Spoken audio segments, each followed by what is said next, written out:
Welcome to the next episode of our Ag+Bio+Science podcast. It's presented by AgriNovus Indiana and Inside Indiana Business. I'm Gerry Dick, the host of Inside Indiana Business, also the host of this weekly podcast where we have in-depth conversations with the leaders, innovators, and entrepreneurs in Indiana's Ag+Bio+Science sector.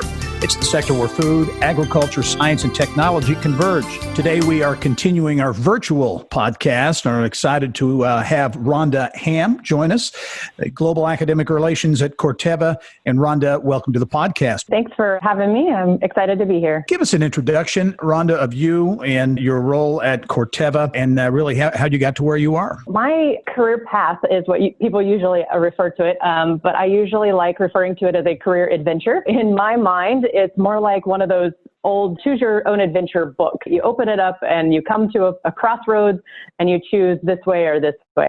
And so my career has really been more of that versus a linear sort of path. It started unbeknownst to me back in high school. I was a FFA member and had an opportunity to be an intern at the University of California. So I'm originally from California. It was an 8-week internship at the University of California Extension Center. They assigned you into a lab. I was assigned to an entomology lab, which is the study of insects. To be honest, I was terrified.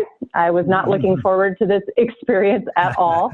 I was not a fan of insects. The idea of spending my entire summer with them was a bit terrifying, but it completely changed my life. I had always had a passion for animals. That's what brought me into the agriculture space to begin with. I didn't grow up on a farm. I thought I wanted to be a vet. That summer, I learned more about plant sciences and entomology and other things.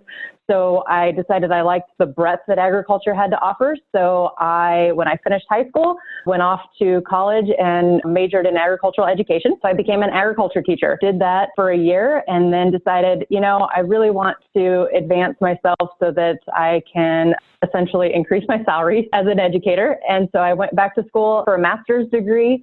I moved from California to upstate New York and went to Cornell University. Finishing up my master's degree, my advisor said, "Hey, what do you think about sticking around and doing a PhD?" And so I ended up getting my PhD in entomology. So literally, I started my career in high school with that entomology experience that led me to graduate school in that. And then come time to graduate, I was looking for where could I go. I thought I would be an academic. That's where my passion has always lied, in that education realm with my background in education and agriculture and teaching.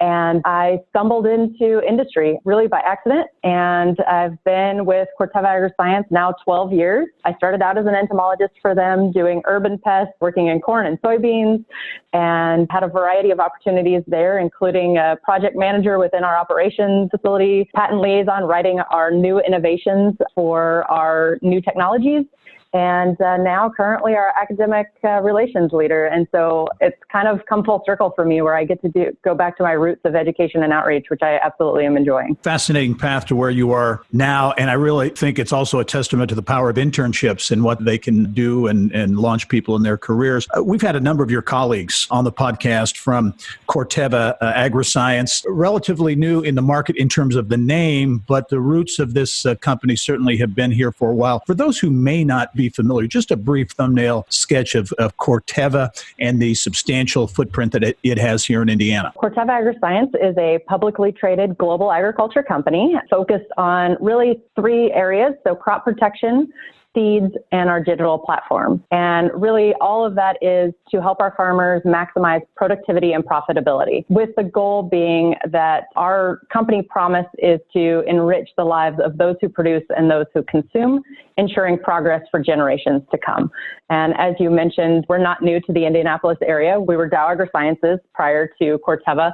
And so we've been in the area since the 1990s, but we are a global company operating in over 140 countries. Your role at Corteva would seem to be a perfect match with your background. You develop and execute global academic relations, including all K-12 science outreach and university relations. Tell us about that role and the collaborations that you are a part of. I think you're right. This is like my dream job that I never knew existed. I tease when people ask me about my role that I do K through Gray education and outreach. I do work with people of all ages, including students, parents, teachers, my colleagues, and really anyone within our communities around the world. And we focus on 3 strategic pillars within our community investment team, including empowering women enabling youth, and engaging communities. So those are the three areas that I focus most of my time. And you can imagine that implementation of those looks differently around the world. And it is not a one-size-fits-all program. It's really what do our communities and where our employees live and work need. And so that would look very different here in Indiana than it might look in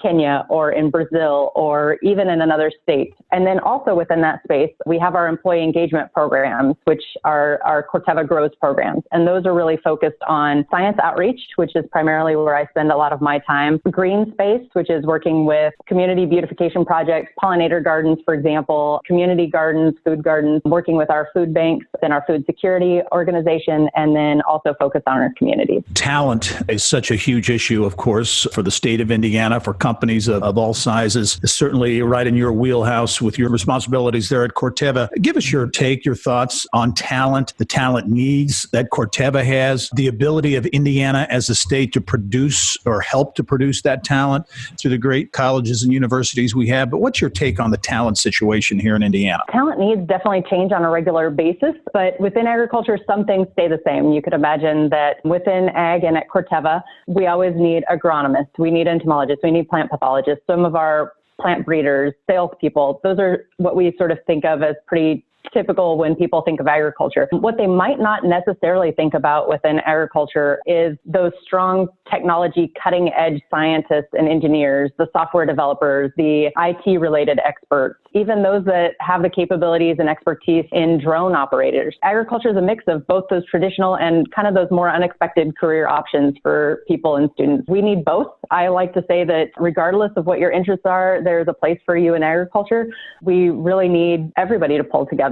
And there's so many different places within our business. You know, we kind of reach across the supply chain. We need everybody at the table. And so if you're an attorney interested in patent law or in trademarks, those are some others that maybe, you know, aren't as top of mind when we think of agriculture. But really, we're a pretty broad business. There's a lot of opportunities and a lot of spaces for students. Rhonda, as you look at it, is getting young people and their parents as well to understand the breadth of opportunities that exist in agriculture. Absolutely. That is one of the challenges. Most people have this preconceived notion of somebody standing in a field, right? It's a farmer. That's when we talk of agriculture, that is the career path they think of, is a farmer. And it doesn't often get into, you know, the business side of things that is so important for us. There's an activity that I love doing with students. I walk into a room and I say, draw me a person in agriculture. And then we talk about, you know, what they ended up drawing. And there's a lot of stereotypes involved with what their perceptions are of agriculture.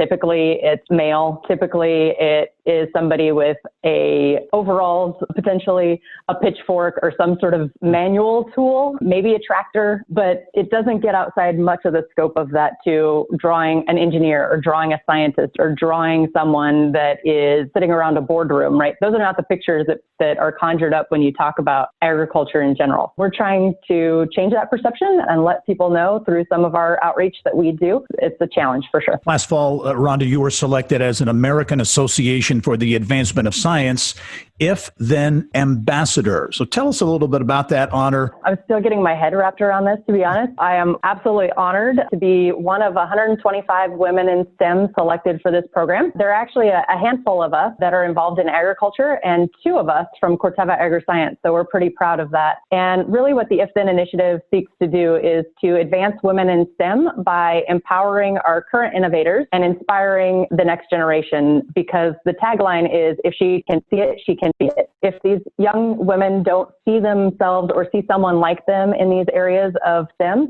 it's hard to picture yourself there. The idea is to promote these 125, highlight these women when and where we can through multiple media opportunities, make them role models for these young women that may be looking for their place in STEM. Also, part of this initiative, they've announced the IfThen the exhibit, which will include the most life-size statues of real women in one place at one time. So they did some research and and found that there were less than a dozen statues of real women on display in all of our major cities within the U.S. I am still kind of wrapping my head around being a statue. To be honest, it's not something that I am used to saying, but absolute honor to be a part of the program. It has definitely felt like, this close-knit group of women that had never met. We met once in October at a summit, and the immediate connection, we had all had similar experiences regardless of what our fields of expertise were. And the variety of sciences is astounding within that group of 125 women. Ronda Hamm, Global Academic Relations at Corteva. Ronda, it's been great to have you on the podcast. Wonderful perspective, and we're certainly fortunate to have you here in Indiana. Thanks for joining us. Thank you for having me. Well, thank you for joining us as well on the Ag+Bio+Science podcast. It is a weekly production partnership between AgriNovus Indiana and Inside Indiana Business. And a reminder, you can keep up to date with AgriNovus by following them on Twitter and Instagram at AgriNovusIN. Also, you can find AgriNovus on LinkedIn, Facebook, and YouTube.